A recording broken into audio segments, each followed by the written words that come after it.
Hello दोस्तों, मैं आपका टाइम मैनेजमेंट लाइफ कोच अखिल बाहेती। जैसा कि हमने पिछले 2 बार आपके अलग अलग प्रॉब्लम्स सॉल्व किए, आज जो प्रॉब्लम हम सॉल्व करने जा रहे हैं वो है स्टार्टअप इंडस्ट्री से रिलेटेड। तो जो कोई भी स्टार्टअप इंडस्ट्री में काम कर रहे हैं, उन्हें उन्हें किस तरह से अपने आप का टाइम मैनेज करके किस तरह से जल्द वो ग्रोथ कर सकते हैं, उसके बारे में हम आज बात करेंगे। आज मेरे साथ इस बारे में बात करने के लिए मौजूद हैं मिस्टर तुषार कामत। तुषार जी, ये बैचलर ऑफ साइंस मैथ से बैचलर ऑफ साइंस वो किए हुए हैं, और उसके बाद उन्होंने एग्रीकल्चर इंडस्ट्री में एक स्टार्टअप शुरू किया है। उस स्टार्टअप के बारे में हम तुषार जी से ही जानेंगे कि वो स्टार्टअप क्या है और वो कहाँ तक रीच हो चुके हैं। लेकिन मैं आपको बता दूं, तुषार जी के अलग अलग हॉबीज हैं। He is good in photography, he loves travelling, networking, आपसे बातचीत करना उन्हें बहुत पसंद है। तो जो कोई भी आपके क्वेश्चन है वो आप पुट फोर्थ कीजिएगा, वो आपसे डेफिनेटली बात करेंगे। And he loves reading, books पढ़ना और उसके बारे में जानना, ये उनकी हॉबीज है। बहुत ही अलग अलग ऑर्गेनाइजेशन में वो मेंबर रह चुके हैं। For example world trade centre Mumbai, उसके मेंबर रह चुके हैं। Agriculture and processed food products export development authority, वहाँ पे उनकी मेंबरशिप है। National agriculture and food analysis and research institute, वहाँ पे मेंबर्स हैं। ऐसे बहुत ही जगह पे सोशल वर्क और खुद के इंटरेस्टिंग वर्क में वो मेंबर रह चुके हैं। अलग अलग अवार्ड्स भी वो अचीव कर चुके हैं। The best award till now is the best startup in RIT TBI incubation Islampur, यहाँ पे उनको अवार्ड मिल चुका है। बहुत कुछ मैं उनके बारे में कह सकता हूँ, मैं उन्हें पर्सनली भी जानता हूँ। A long visionary guy and always thinks positive, मैं आपके सामने प्रस्तुत करता हूँ मिस्टर तुषार कामत। तुषार जी, आपका बहुत बहुत स्वागत है हमारे शो में। आगे बढ़ने से पहले एक शॉर्ट में हमें बताइए कि अभी तक आप कौन कौन सी कंट्रीज विजिट कर चुके हैं, और जो आपका स्टार्टअप है एग्रीकल्चर बेस्ड, उसके बारे में थोड़ी सी जानकारी सभी दर्शकों को दीजिए। यस, नमस्कार सभी को। मेरा नाम है तुषार कामत और मैं फाउंडर डायरेक्टर एंड सीईओ हूँ मेरी एग्रीकल्चर इनोवेटिव स्टार्टअप कंपनी का, जिसका नाम है के star agro foods India private limited. It's a innovative agriculture startup. इसमें हम करते हैं जो जागरी है, जो शुगर, पूरा हमारा बेल्ट है वो शुगर कैन बेल्ट है, और उसमें हम वैल्यू एडिशन जब तक नहीं करते तब तक हमको प्रॉफिट नहीं होता। इसलिए हमने जागरी को चुना। जागरी में jaggery confectionery is our main innovative product, जिसमें हम एक्सपोर्ट करते हैं मिडल ईस्ट कंट्री में। वहां पर मैं जाके आया वाइब्रेंट गोवा से एज अ इंडियन डेलीगेट्स करके। इसमें 8 जन सिलेक्ट हुए थे, उसमें मैं एक था। उसमें हमने विजिट किए दुबई, शारजा, कुवैत, कतार और रसेल खैमा। इस 8 कंट्री में, अरब कंट्री में, जिसमें फूड की बहुत ज्यादा डिमांड है और वहां पे कुछ भी नहीं बिकता। तो वहां से इंडिया और इंडोनेशिया, यहाँ से सब वहां पर एक्सपोर्ट होता है। तो इंडिया है वो पूरे जग में 3 नंबर में, 3rd रैंक में है फूड और एग्रीकल्चर इंडस्ट्री में। लेकिन एक्सपोर्ट सिर्फ 2% है, because of wastage, leakage and transportation. तो इतना 98% अपॉर्चुनिटी है एक्सपोर्ट के लिए। तो एग्रीकल्चर में इसलिए मैंने मेरा स्टार्टअप चुना। बहुत बहुत ही सही स्टार्टअप आपने चुना है। लेकिन मुझे यहाँ पर सभी को ये बताना है तुषार जी कि ये जो स्टार्टअप प्रोसेस है वो एक्चुअली शुरू कैसे हाँ, होती है। ये जस्ट आइडिया, कोई आइडिया हमारे दिमाग में आ जाता है, या हमें कुछ यस। अलग करने का डिजायर मन में होता है, इसलिए हम स्टार्टअप शुरू करते हैं। तो कहाँ पर ये शुरू होता है? यस, वो पैशन होना चाहिए। रेगुलर बिजनेस और स्टार्टअप में डिफरेंशिएशन इतना है कि बिजनेस में हम क्या करते हैं, पहला प्रोडक्ट डेवलप करते हैं और बाद में कस्टमर आइडेंटिफाई करते हैं। स्टार्टअप में एग्जैक्टली अलग है, हम पहला कस्टमर का प्रॉब्लम आइडेंटिफाई करते हैं, उसके हिसाब से हम प्रोडक्ट डिजाइन करते हैं। इसलिए उसका बेनिफिट क्या होता है, जब तक हमारा प्रोडक्ट रेडी होता है उसका कस्टमर ऑलरेडी वहां होता है। तो ये स्टार्टअप का बेनिफिट है। और उसमें क्या, आपको इनोवेशन करना जरूरी है। इनोवेशन में ऐसा नहीं कि हमको पेटेंट ही लेना है, ऐसा कुछ साइंटिफिक ही करना है। Do one thing better than other, this is the key of the success. This is called a startup. Okay, तो मतलब हमें एक डिजायर भी होना जरूरी है, प्लस साथ में की प्रॉब्लम्स, कौन सी प्रॉब्लम्स अभी जन फेस कर रहे हैं उसके बारे में भी हमें ध्यान देना जरूरी है, और दोनों को मैच करना जरूरी है। तब उसे हम कहेंगे कि वो सही स्टार्टअप होगा। तो यस। अब बताइए कि कहाँ पर ज्यादा टाइम हमें इन्वेस्ट करना होता है, लाइक आइडिया जनरेशन में, प्लानिंग में, या उसको एग्जीक्यूशन में? कहाँ पर कितना टाइम देना चाहिए आपके हिसाब से? मेन है वो स्किल नहीं है अभी तक जो इंटरप्रेन्योर है ना, वो क्या होता है स्किल डेवलप करना खूब जरूरी है और नॉलेज पे भर देना जरूरी है, इसलिए बहुत सारा ट्रैवलिंग करना पड़ता है। तो आगे की जो इंडस्ट्री होगी वो नॉलेज इंडस्ट्री होगी।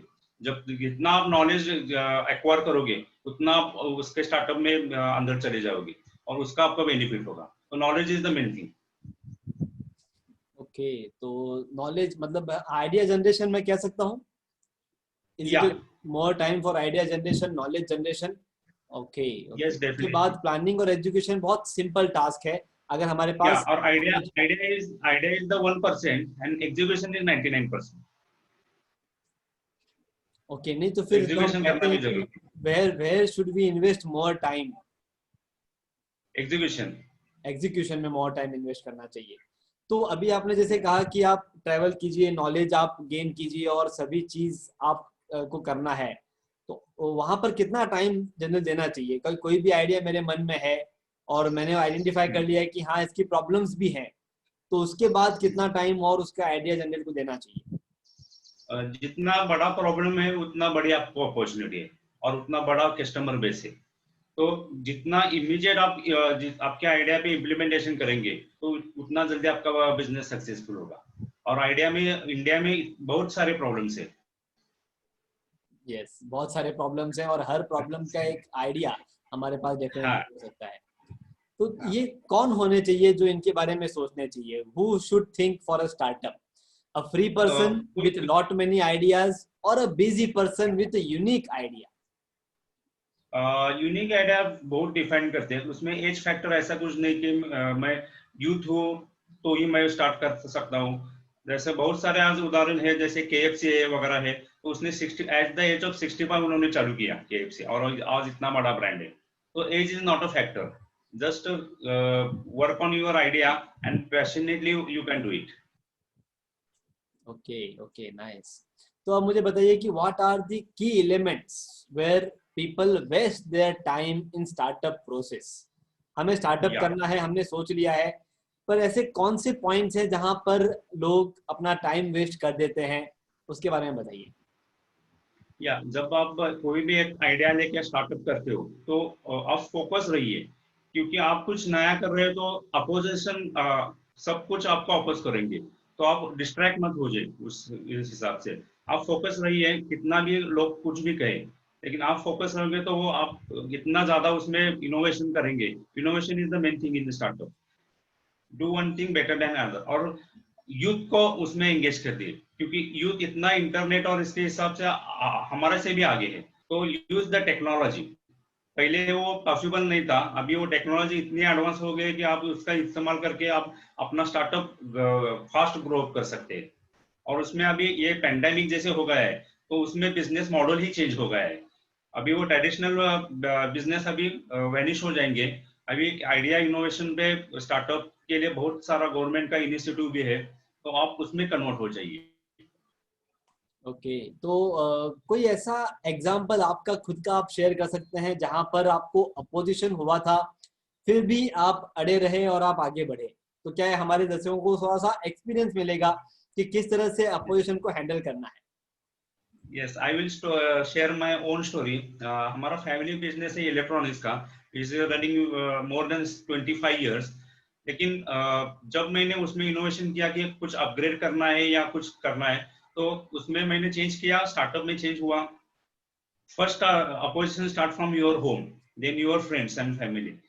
लेकिन आप उतने पैशनेट होने चाहिए, कुछ भी कितना भी प्रॉब्लम आ जाए आप उसमें कट बैठ जाए और खुद का कॉन्फिडेंस उसमें होना चाहिए। तो मैं इलेक्ट्रॉनिक्स शॉप बंद करके मैंने शुगर केन इंडस्ट्री में एज एग्रीकल्चर, और जो इनऑर्गेनाइज सेक्टर है, अनऑर्गेनाइज होने के कारण उसमें पोटेंशियल बहुत ज्यादा है, तो वो मैं सेक्टर चुना। और एग्रीकल्चर इंडिया का मेजर बिजनेस है। ओके, तो सबसे पहले फैमिली, फ्रेंड्स ये सब अपोज करते हैं। हमें अपोज ये करते जानना हैं। है तुषार जी कि ठीक है, हम ये समझ रहे हैं कि वो अपोज करते हैं, बट क्या जवाब आपने उस टाइम पे दिया था जिसकी वजह से वो आपके सपोर्ट में आए, या फिर क्या जवाब आपने अपने आप को दिया कि वो सब डिस्ट्रैक्ट ना करें और मैं उसमें फोकस करूं? उसके बारे में बताइए। यस, खुद पे कॉन्फिडेंट होना जरूरी है। जो कुछ भी काम आप कर रहे हैं, वो कितना भी सिंपल हो, कितना भी मुश्किल हो, आपको कॉन्फिडेंस होना चाहिए। यस, मेरा ये जो आइडिया है वो प्रैक्टिकली विजिबल ही है, वो भी चेक करना जरूरी है।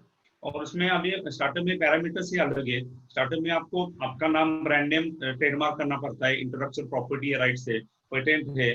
तो इसके लिए बहुत से बिजनेस और बहुत से कंपनी आज जैसे आज बड़ी कंपनी है फेसबुक और व्हाट्सएप जैसे, आज बहुत बड़ी हो गई है, लेकिन अब उनको इनोवेशन करना उतना पॉसिबल नहीं है। जब वो छोटे थे तब वो पॉसिबल था, अब बड़े स्केल पे वो पॉसिबल नहीं है। तो वो आपको जैसे छोटी इंटरप्रेन्योर्स है, तो उसको उसके आइडिया वो हायर करते हैं, और they will give more than 100 and 200 crores for that idea for scale up. So this is the business model. Okay, तो एक मोटिवेशन अगर हम अंदर से अपने आप के अंदर लेके आ जाएं, वो क्या मोटिवेशन था जिसकी वजह से आप एग्रीकल्चर फील्ड में गए? कौन सी चीज आपको वहां मोटिवेट की? जैसे मैंने कहा, वो मेरा इलेक्ट्रॉनिक्स का पहला बिजनेस था। तो उसमें क्या हो गया कि बाद में बहुत बड़े बड़े प्लेयर्स आ गए, जैसे मॉल्स आ गए, ऑनलाइन बिजनेस हो गया। तो बिजनेस टकअप होने लगा, जितना चाहे वैसा ग्रो नहीं हो पा रहा था। तो मैं बेंगलोर गया था as a CBT India exhibition में। तो वहां पर मैंने देखा 20-25 साल के लड़के बहुत सारे इनोवेशंस और आईटी में काम कर रहे थे, और वो सब आइडिया में काम कर रहे थे। तो हम जो करते हैं ट्रेडिशनल बिजनेस, वो 100% वो डिफरेंट था। तो मैंने जो देखा वहां पर मेरी आंख खुली कि हम जो कुछ करते हैं वो अभी आगे चलने नहीं वाला है। तो बहुत सारे इनोवेशन और आइडिया पे बहुत सारे स्टार्टअप्स, बहुत सारे प्रॉफिटेबिलिटी के साथ चलना है। तो मैंने इंडस्ट्री चेंज की। तब 3 इंडस्ट्री, एक तो मैन्युफैक्चरिंग, ट्रेडिंग और सर्विस इंडस्ट्री। मैन्युफैक्चरिंग में कैसा होता है, बहुत सारा सेटअप कॉस्ट होती है। ट्रेडिंग में आपका मटेरियल कॉस्ट ब्लॉक हो जाता है। तो one of the best industry service industry. जो 64% सर्विस इंडस्ट्री आज इंडिया शेयर करती है। तो उसमें एग्रीकल्चर है one of the biggest part, and उसमें इतना अनऑर्गेनाइज सेक्टर है कि आपको अपॉर्चुनिटी बहुत सारे है उसमें। बहुत सारे वर्टिकल्स भी उसमें है, जैसे कि एक्सपोर्ट काउंसिल है। आप एक्सपोर्ट करते हो तो आप देश प्रेम भी करते हो, आप उसमें प्रॉफिट भी कमाते हो। Is the one of the biggest good business. और उसमें बहुत सारे गवर्नमेंट की इंसेंटिव्स भी है एक्सपोर्ट में, जो आप बहुत सारे स्टार्टअप को मालूम नहीं है। तो वो एक्सपोर्ट करना बहुत जरूरी है, और इंडिया को भी आगे लेके जाना बहुत जरूरी है। मतलब वो अपॉर्चुनिटी जो आपको दिखी एग्रीकल्चर सेक्टर में, वो आपको मोटिवेट कर गई और उसकी वजह से आप स्टार्टअप को इतना आगे ले जा पाए। लेकिन तुषार जी, कभी कभी कहीं ना कहीं ऐसा भी हुआ होगा जहां पर आपको फेल्यूर फेस करना पड़ा होगा, कि कोई ना कोई जगह पे आप कुछ करने जा रहे थे लेकिन उतना सक्सेस आपको नहीं मिल पाया। तो उस टाइम पे आपने क्या किया? क्या आप पीछे हट गए, या उस टाइम पे आपने कैसे अपने आप को मैनेज किया? थोड़ा उसके बारे में बताइए। या प्रॉब्लम्स तो हर दिन आते हैं, लेकिन आप कुछ चूक कर रहे हैं तो अगली गलती मत मत कीजिए, पिछले गलती मत कीजिए, कुछ नई गलती कीजिए। तो वही उसके हिसाब से मैं आगे बढ़ता गया। अलग अलग गलतियां होती रही, प्रॉब्लम्स आते रहे, लेकिन you can do the solutions. हर एक प्रॉब्लम के लिए हर एक सॉल्यूशन होता है। So concentrate on that, focus on that and solve it. Okay, मतलब प्रॉब्लम आएगी, उस प्रॉब्लम से लर्न कीजिए, अपने आप को एक्सपीरियंस दीजिए, और वो वापस रिपीट ना हो उसके लिए अब काम कीजिए। ये समथिंग वेरी यस, डिफरेंट। लेकिन बहुत बार यस, ऐसा होता है कि सामने वाला इंसान डीमोटिवेट हो जाता है, कि वो सोचने लग जाता है कि ये मुझसे नहीं होगा, ये मेरा काम नहीं है, मैं गलत इंडस्ट्री में आ गया हूँ। क्या उस टाइम पे हम कुछ और सोच के या किसी और हेल्प से उसको आगे ले जा सकते हैं, समथिंग लाइक दैट? या इंडिया में कैसा है, हम लोग क्या करते हैं, प्राइस पे फोकस करते हैं, which is absolutely wrong. First आपकी पर्सनैलिटी क्या है वो बहुत मैटर करता है, आपकी पैशनेट हो या नहीं। बाद में आपका आपकी कंपनी का टाइम मैनेजमेंट कैसा है, रिक्रूटमेंट कैसा है, आपकी कंपनी के एम्प्लॉयज कैसे है। थर्ड आता है प्रोडक्ट, आपका प्रोडक्ट इनोवेशन क्या है, आपका पैकेजिंग क्या है, आपका ब्रांडिंग क्या है। और फोर्थ आता है प्राइस। हम क्या करते हैं, उल्टा करते हैं, पहला प्राइस देखते हैं। तो इसलिए हम, क्योंकि नीचे के दो आपके वीक होते हैं, आपकी कंपनी और आपका नॉलेज वीक होता है, इसलिए हम प्राइस पे फोकस करते हैं। तो वैसा मत करते हुए पहला आपके नॉलेज पे ध्यान दीजिए, बाद में आपके कंपनी पे ध्यान दीजिए, बाद में आपके product and then price. Yes, मतलब यहाँ पर एक चीज और समझ में आई है कि it will happen slowly and slowly. मतलब Yeah. आप आपका जैसे ही ब्रांडिंग बढ़ाते जाएंगे वैसे वैसे आपके लिए चीजें सॉल्व होती जाएगी। अगर पहले ही आप प्राइस और मार्केटिंग पे फोकस करेंगे कि ये मेरा क्यों नहीं बिक रहा है, तो हो सकता है कि आप जल्दी डीमोटिवेट हो जाएं। There is Yeah. something very very unique idea you shared, Tushar ji. yes, तो आई थिंक जितने भी क्वेश्चंस मेरे पास आए थे वो सभी मैंने यहाँ पर कवर कर लिए हैं। And it was a really great experience कि किस तरह से इलेक्ट्रॉनिक्स मतलब जो फैमिली बिजनेस था वहां से बाहर निकल के आप एग्रीकल्चर फील्ड में आकर के एक्सपोर्ट आप उसे कर रहे हैं and you are visiting various countries for that. Really amazing experience for you. And if I am not wrong, आपने ये कब शुरू किया है? लाइक किस एज में आपने ये शुरू किया? At the age of 35. 35? Yeah. Oh, 3 साल ही हो गए मेरे स्टार्टअप को. and now right now you are at 39 age, Yeah. and within 4 years you have achieved so much. Oh, really really very nice journey. And everyone, like youth, if you are listening to this interview, please get this point that right time for you to start something innovative. Just go deep inside your mind. आपके पास बहुत सारे ideas हैं, उसमें से एक idea और उसकी requirement match कीजिए। और अगर आपको लगता है कि हाँ ये वर्क कर सकता है, we are there for you. Even Tushar ji is there for you to help. कोई भी आपको स्टार्टअप में कहीं पर भी इशू आती है, you can write in the comment box. हम उसके लिए सॉल्यूशन आपके लिए फाइंड आउट करेंगे and we will work on it ताकि आपको सक्सेस मिल सके। बहुत ही अच्छा लगा तुषार जी आपसे बात करके और ये सारी बातें जान करके। So thank you very much for your time and I will love to help you. अगर कोई भी दिक्कत आपको भी कहीं आती है तो we are there Yeah. to sort it out and we will definitely help you out. So thank you very much and see you soon with lot many questions, क्योंकि मुझे मालूम है कि सभी के अंदर बहुत सारे questions इसके लिए होते हैं। तो और भी बहुत सारे questions कमेंट बॉक्स में आएंगे, तो मैं आपको फिर से एक बार डिस्टर्ब करूंगा कि इन questions का जवाब हमें देना है। So be prepared for it. मैं एक लास्ट सबको एक मेरी राय देना चाहता हूँ कि इसमें आप टाइम मैनेजमेंट खूब बहुत जरूरी है। अब जो मेन आपका फोकस है, जो मेन थिंग है, do on first half and और बाद में जो सेकंड हाफ है डू मल्टीटास्किंग। So सभी को टाइम मैनेजमेंट ये करना बहुत जरूरी है और जिसकी वजह से आप सही रास्ते पे चलते हुए इसमें सक्सेसफुल हो सकते हैं। So thank you very much Tushar ji for everything and see you soon and thank you very much everyone for watching this interview. And अगर कोई भी issues, हमने अभी स्टार्टअप के बारे में आपके सारे इश्यूज सॉल्व कर दिए हैं, अगर किसी और टॉपिक के बारे में कोई भी आपके इश्यूज होंगे, do right in the comment box. हम उनके एक्सपर्ट्स को आपके सामने लाएंगे और आपके इश्यूज को सॉल्व करेंगे। So we are bound to save your time in all the issues. Myself, Akhil Baheti, your time management life coach. See you soon.